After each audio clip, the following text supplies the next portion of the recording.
नमस्कार, kitchen king Shivani या चॅनलमध्ये आपले खूप खूप स्वागत। आज आपण बनवणार आहोत अगदी पारंपरिक पद्धतीने मऊ फुगलेली आणि तोंडात टाकताच विरघळणारी ज्वारीची भाकरी। पण एक गोष्ट सांगा, तुमची भाकरी कधी थापताना तुटली आहे का किंवा तव्यावर टाकताच कडक होऊन जाते का? जर हो तर आजचा व्हिडिओ फक्त तुमच्याकरताच आहे।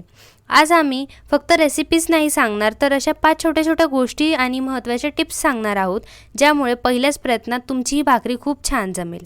विशेष म्हणजे शेवटची टिप जी आहे ती बहुतेक लोकांना माहीतच नसते, त्यामुळे व्हिडिओ शेवटपर्यंत नक्की बघा। चला तर मग जास्त वेळ वाया न घालवता आपल्या मस्त ज्वारीच्या भाकरीच्या रेसिपीला सुरुवात करूया। सर्वात आधी आपण एका भांड्यात पाणी कोमट करून घेऊया। टिप नंबर 1, भाकरीसाठी नेहमी कोमट पाण्याचाच वापर करावा।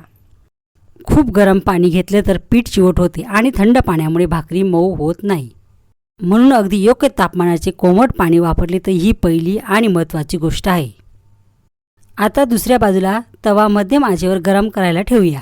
हा टप्पा खूप जण घाईघाईत करतात, पण जर तवा योग्य तापमानाचा नसेल तर भाकरी चिवट होऊ शकते किंवा नीट भाजली जाऊ शकत नाही, म्हणून तवा आधीच गरम करून ठेवणं हे खूपच गरजेचं असतं।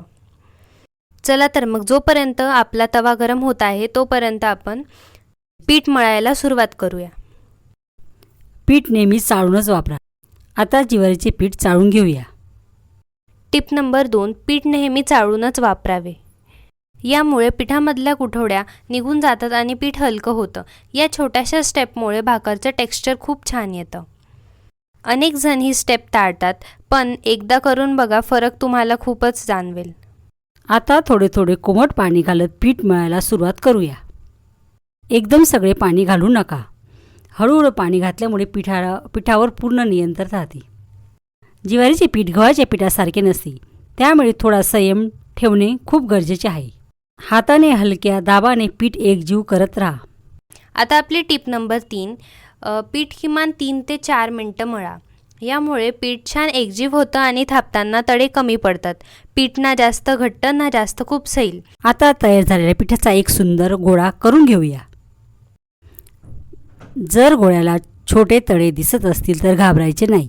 हाताला अगदी थोडेसे पाणी लावून पुन्हा 1 मिनिट मळले की गोळा छान मऊ होतो। चला तर मग आता सुरुवात करूया सगळ्यात महत्त्वाच्या स्टेपला, भाकर थापण्याची। सर्वप्रथम तयार केलेला गोळा हलक्या हाताने ज्वारीच्या पिठामध्ये घोळून घेऊया। आता हाताच्या बोटांनी अगदी हलक्या दाबाने भाकरी थापायला सुरुवात करूया।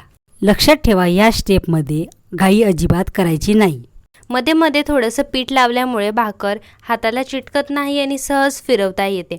जर कडेला थोडे तडे दिसले तर बोटाने थोडंसं पाणी लावून आपण त्याला हलक्या हाताने दाबून ते तडे बंद करूया। यामुळे भाकर भाजताना फुटत नाहीत। मध्ये मध्ये थोडंसं पीठ लावल्यामुळे भाकरी हाताला चिटकत नाहीत आणि सहज फिरवता येतात। टिप नंबर 4, भाकरी थापताना जास्त पीठ वापरू नका। खूप पीठ लावलं तर भाकर भाजताना ती जळते आणि भाकरीची चवही बदलते, म्हणून गरजेपुरतंच पीठ वापरावं। आता हलक्या हाताने भाकरी गरम तव्यावर टाकूया। एका बाजूने थोडी भाजली की अलगद पलटून दुसरी बाजूही भाजून घेऊया। आता आपण भाकरीला पाणी लावून घेऊया। पाणी लावल्यामुळे भाकरीला तडे पडत नाही। तर येते आता आपली शेवटची टिप नंबर 5, आपण जशीही भाकर तव्यावर टाकू त्यानंतर आपल्याला लगेच त्याला पाणी लावून घ्यायचं आहे। जर आपण असं केलं नाही तर भाकरला तडा पडण्याची शक्यता खूप असतात, त्यामुळे तुम्ही पण लगेच भाकरीला पाणी लावून घ्या। असं केल्याने तुमच्या भाकरीला तडा पडणार नाहीत। एका बाजूने थोडी भाजली की अलगद पलटून दुसरी बाजूही भाजून घेऊया। आता गॅसवर थेट फुलून घेऊया। तुम्ही पाहू शकतात की आपली भाकरी किती सुंदर फुलली आहे। तर अशा प्रकारे अगदी सोप्या पद्धतीने आपली मऊ फुललेली आणि स्वादिष्ट ज्वारीची भाकरी तयार झाली। ही भाकरी तुम्ही वांग्याचे भरीत, ठेचा, पिठलं, झुणका किंवा दह्यासोबत खाऊ शकतात आणि प्रत्येक घासाची चव अजूनच वाढेल। जर आजच्या व्हिडिओमधली एखादी टिप तुम्हाला नवीन वाटली असेल तर कमेंटमध्ये भाकरी जमली असे नक्कीच लिहा। तुम्हाला अजून कोणती पारंपरिक महाराष्ट्रीयन रेसिपी पाहायला आवडेल हे आम्हाला कमेंटमध्ये नक्की सांगा। व्हिडिओ आवडला असेल तर लाईक, शेअर, सबस्क्राईब आणि मित्रमैत्रिणींसोबत शेअर करायला जर आजची ज्वारीची भाकरीची रेसिपी तुम्हाला आवडली असेल तर व्हिडिओला लाईक करायला विसरू नका. अशाच पारंपरिक चविष्ट आणि सोप्या रेसिपींसाठी किचन किंग शिवानी या चॅनलला सबस्क्राईब नक्की करा आणि बाजूचे बेल आयकॉन दाबायलाही विसरू नका. तुमचा एक सबस्क्राईब आम्हाला अजून छान छान रेसिपी तुमच्यापर्यंत आणण्याची खूप प्रेरणा देत असतो. धन्यवाद. पुन्हा भेटूयात अशाच एका नवीन रेसिपी तोपर्यंत नमस्कार.